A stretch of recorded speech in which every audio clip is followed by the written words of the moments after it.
সবজি নিয়ে ঘুরতেছে, স্পেশাল সবজি। হ্যাঁ বাবু, আমাদের সবজি একবার খাবে আবার আসতে হবে। তাই? হ্যাঁ বাবু।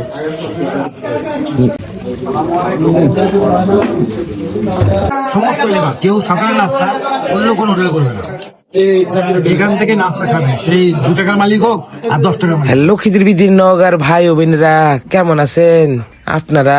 ক্যাঙ্কা করে যে চলে আইনু আপনারা নগায় আইসাই আমাক দাদা বলছে চল যাই তোর কাছে নাস্তা করামু।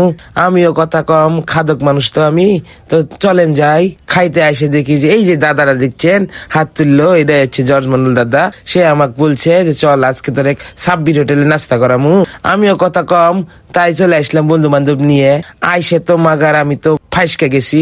এইখানে তো হ্যাভি সুন্দর তাক তাক তাক তাক করে মিষ্টি রাইখা দিছে। আমি তো করছি দাদা এগুলো কি সবই অথেন্টিক? দাদা বলতেছে এই যে এইটা অথেন্টিক, এই সবজিটাই অথেন্টিক। তাহলে চলুন যাই দেখি ওদের এখানে কি কি আইটেম আছে একটু দেখি। যাই হোক, নিজের বাসায় আয়া পড়ি। আর এই যে হেরার যে বাসা, নগার যে বাসা, এটা আমার কাছে মিডা মিডা লাগে দেখে আমি 2টা লাইন কইলাম যে ভুল টুল লইলে আপনারা ক্ষমা করে দিন। মামা দিয়ে সুন্দর করে পরোটা আর কাইমাই লইয়া যাইতা মাইতে পরোটা গুলো, আরেকজনে দিয়ে এই যে মেস্তরিরে কোনই লইয়া সুন্দর করে যাইতা এত সুন্দর করে এটার সিস্টেম করছে। যাক, বুদ্ধি আছে মামার। মেয়ের ভিতরে মামা দিয়ে আবার ডিম টিম এটা ভাইঙ্গা টিঙ্গা করার মধ্যে ছেড়ে দিল, আর সুরুত সুরুত শব্দ হইল। আর সুরুত সুরুত শব্দটা ভাই হেভি মজা লাগলে হুন্না দেন এই যে আবার চাচ্ছে ভালো লাগতেছে না, সেই মজা। তো যাই হোক, এর ভিতরে আমি আবার ভিতর ঢুকে গেলাম, যাই দিই হ্যাঁ কি খাই হ্যাঁ হুনি। সবজিটা অনেক টেস্ট, তাই? অনেক। আমি তো এখনো খাই নাই, খাই পরে দেখতেছি। মামা কি অবস্থা, সবজি কেমন? মাশাআল্লাহ। আচ্ছা, এই যে সবজি নিয়ে ঘুরতেছি, স্পেশাল সবজি। হ্যাঁ বাবু, আমাদের সবজি একবার খাবে আবার আসতে হবে। তাই? হ্যাঁ বাবু। আপনার যে হোটেলের যে নাম শুনছি গেদাগেদিতে দূরা পুরা বুইরা বেড়া মানুষ পর্যন্ত সবাই যা চিনে সাব্বির হোটেল। আরে কই সাব্বির হোটেল? বস নাম্বার 1 সাব্বির হোটেল। সমস্ত লেবার কেউ সকালে নাস্তা অন্য কোনো হোটেলে করবে না, এখান থেকে নাস্তা খাবে, সেই 2 টাকার মালিক হোক আর 10 টাকার মালিক হোক, সে এখানে এসে আগে নাস্তা খাবে, নাস্তা খেয়ে তারপরে সকালে আরো প্যাক থাকে। এমনও গেছে যে সকাল 8টার দিকে এসেছি পরোটা শেষ বা খিচুড়ি শেষ হয়ে গেছে। হ্যাঁ সবজি দেবো বাবু। হ্যাঁ, স্পেশাল সবজি, স্পেশাল সবজি। সাব্বির একবার হোটেলে। খাবেন আবার খাবো মনে হবে। চলো।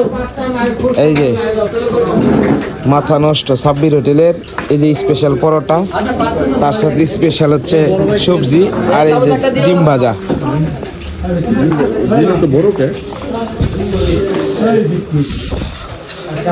আরে গরম রে, দিই ওই যে একটু মাইকটা দিই।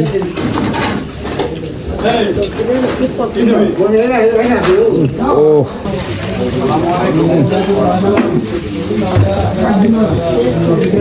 দাদা, একটা সত্যি ভাই সবজিটা কিন্তু হেভি দাদা, সত্যি হাসা কথা ভাই। এটার মধ্যে কোনো ধরনের মিশার কোনো কম্বিনেশন নাই, এত টেস্ট হয় এই সবজি। গাড়িটা আমার জানা ছিল না। আর গেদা গেরি সবাই চিনে এই সাব্বির হোটেল। নগা শহরে যারা আইছেন এরা অবশ্যই একবার হইলো এই সাব্বির হোটেলের সন্ধ্যার দিকে নাস্তাটা বা সকালের খিচুড়িটা ট্রাই করে দেখবেন। আর এই যে গাড়ি, ইস এটা যে কি মনে হইতেছিল যে আমি পলিথিন করে বাইতলে ভরি। কতটা স্বাদ হইলে এই গাড়ি, আমি এই কথাটা কই তাহলে বুঝতেছেন কি স্বাদ আর কি পরিমাণ যে ভিড় বাইয়ানো। আপনারা না এলে বুঝতেন না, মানে মনে হইতেছে নওগাঁ শহরের মানুষ সবাই এনই নাস্তা করে। আর যে অবস্থা পুরা মাখা মাখা। তো আপনারা আইসেন, আইসে একবার ট্রাই করেন, ভালো লাগবো।